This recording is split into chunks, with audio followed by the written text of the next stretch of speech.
Breaking news. An ex-Lithuanian judge catches Putin in his attempts to rewrite history.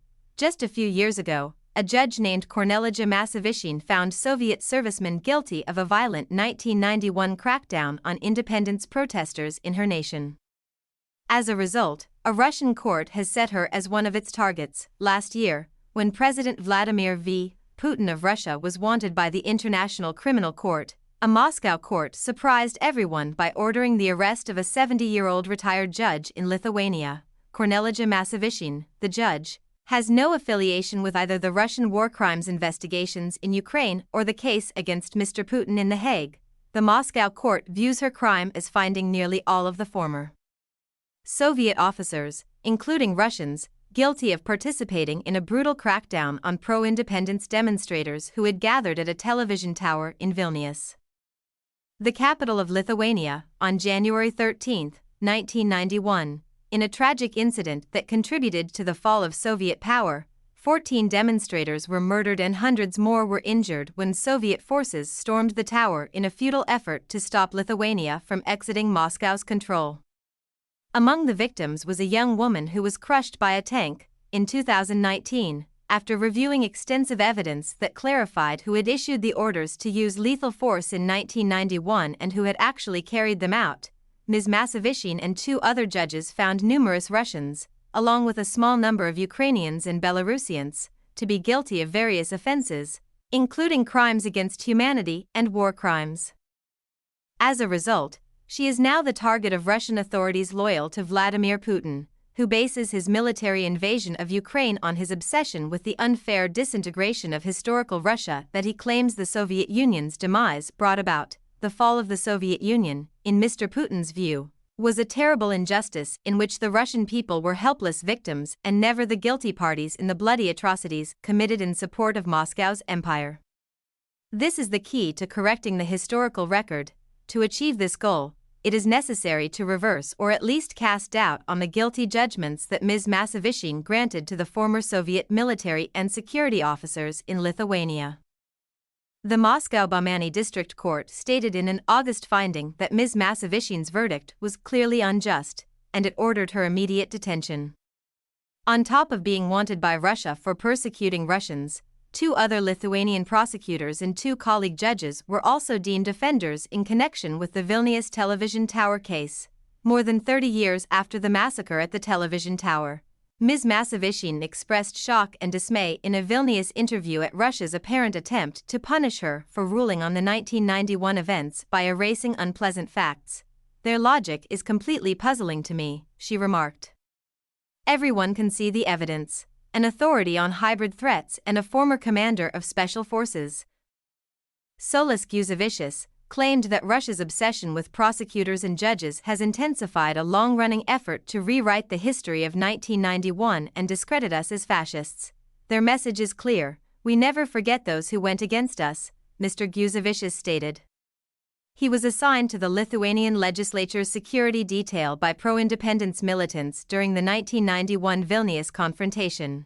Russia has rewritten history textbooks and punished historians who venture into Moscow's past atrocities in an effort to portray itself as a victim of Western powers and foreign fascists throughout Mr. Putin's tenure. In 2020, Yuri Dmitriev was sentenced to 13 years in prison on what his family disputed as false accusations of pedophilia. Dmitriev, an amateur historian from northwest Russia, discovered a mass grave in the region that included the remains of hundreds of individuals murdered by Stalin's secret police. Despite mounting evidence to the contrary, historians sympathetic to the Kremlin asserted that the remains included numerous Soviet soldiers murdered by Nazis in Finland. The first Soviet republic to proclaim independence from Moscow was Lithuania, which was dragged into the Soviet Union in 1940. In March 1990, it was followed by 13 others, including Ukraine. The greatest geopolitical catastrophe of the 20th century, according to Mr. Putin, was the process that led to the Soviet Union's collapse in December 1991. 6 Lithuanians who had worked with the Soviet military were tried in 1996 as part of Lithuania's attempts to punish those responsible for the 1991 murders in Vilnius.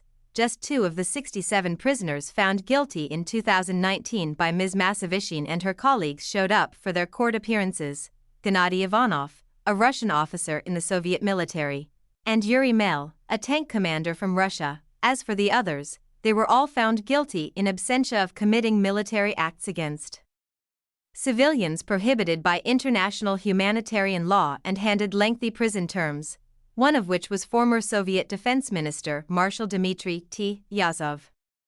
A few months later, at the age of 95, Marshal Yazov passed away in Moscow. Vilmantas Vitkauskas, director of the National Crisis Management Center in Lithuania, stated that Moscow was involved in a psychological operation aimed at spreading fear and caution to discourage others from attempting to hold Russian citizens accountable, and that Moscow had no realistic expectation of obtaining Lithuanian judges and prosecutors. He claimed that Russian officials are trying to intimidate Lithuanian law enforcement and prosecutors who are participating in global probes into alleged war crimes in Ukraine. According to him, "Don't mess with Russia" is the message being sent by them, along with 3 judges and the top prosecutor in The Hague who were engaged in the case against Mr. Putin. Russia has also initiated criminal proceedings against them. Accurately describing what happened in 1991 is crucial to protecting Lithuania's national security and honoring the country's founding narrative of peaceful resistance. As the Baltic nation shares a border with the Russian province of Kaliningrad, some Lithuanians have always been sad about the fall of Soviet control, as is true in other countries that were formerly part of the Soviet Union. However, due to the conflict in Ukraine, what was once considered as a relatively insignificant fringe has become a major cause for alarm. The full-scale invasion of Ukraine by Russia, which was rationalized by the claim that Moscow had an obligation to defend Ukrainians from Nazism, has caused widespread fear in the Baltic states that even the smallest pro-Kremlin organizations could seek assistance from Moscow. This is what transpired in 1991 when a group in Lithuania known as the Citizens Committee, consisting of Soviet loyalists, begged Moscow to step in and subdue the fascists championing independence.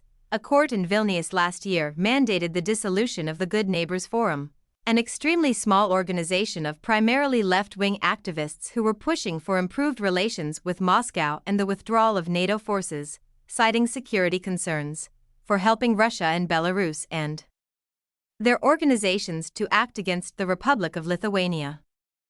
Forum member Erika Svenčioninin faced charges of harming national security in December.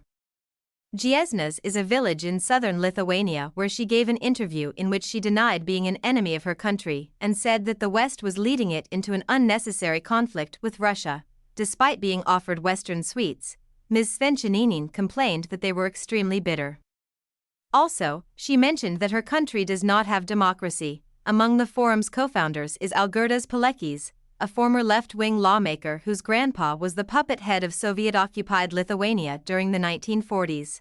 Prior to his 2021 conviction for Russian espionage, the grandson spearheaded a Russian-sponsored effort to disavow Soviet forces' responsibility for the 1991 massacre. He maintained that snipers were dispatched to the television tower by Lithuanian nationalists in order to assassinate their own sympathizers. Moscow has gone on the offensive in response to Mr. Putin's growing authoritarianism and nationalism over the last decade, gathering confidential information about the Lithuanian prosecutors and judges engaged in the television tower case as part of Russia's intelligence agency's efforts to discredit them. Mr. Paleckis was one of its ground staff members. He was convicted of espionage and sentenced to 5.5 years in prison for his role in gathering personal information, including the addresses of prosecutors, at the request of Russian intelligence. Refuting allegations that he was working for Russia, he claimed to have been gathering material for a book, and revelation in September by the Russian news agency TASS that Simonas Slapsinskas was wanted by Moscow to face criminal charges for his persecution of those engaged in attacking the television tower unsettled him, as he was one of the prosecutors targeted by Russian intelligence. The man has reportedly cut down on his international travel and is now limiting family vacations to Lithuania. The entire family has been forced to limit its mobility, he stated. The former judge, Ms. Masavishin, has likewise reduced the amount of time she spends traveling. The notion that Russia would attempt to disprove already established facts saddened her. She added. She said, "I don't know whether to cry or be proud" when asked about her personal status as a target for Russian vengeance.